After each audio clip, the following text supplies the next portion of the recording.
وزیر اعلیٰ پنجاب مریم نواز نے پیکس کمیٹی پنجاب سے خطاب کرتے ہوئے حکومت اور سیکیورٹی ایجنسیز کو ایک پیج پر قرار دیا۔ انہوں نے واضح کیا ہے کہ پاکستان کو ہر طرح کی دہشت گردی کا سامنا ہے۔ سیاسی فاشزم سے ملک میں عدم استحکام آیا، دنیا میں ملک کا منفی تاثر گیا، عسکری تنصیبات پر حملے ہوئے۔ مریم نواز کا کہنا تھا کہ وہ انہیں سیاسی جماعت ہی نہیں مانتی جو ملک پر حملہ آور ہو۔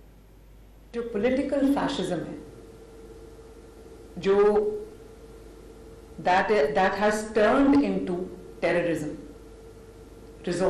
political parties ka resorting to violence, I think it's a great cause of concern. دنیا کو ہمارا کیا چہرہ نظر آیا، ہم نے اپنی ملٹری انسٹالیشنز پہ حملے کیے، جو چیز ٹی ٹی پی نہیں کر سکی وہ پولیٹیکل پارٹی نے کر دی، اور میں تو آنیسٹلی ایسے لوگوں کو پولیٹیکل پارٹی کہنا بھی نہیں چاہتی، اور اس سے جو امیج گیا ہے پاکستان کا، جو ایک پرسیپشن بنا ہے، جو ایک انسرٹنٹی آئی ہے، وہ بہت خطرناک چیز ہے۔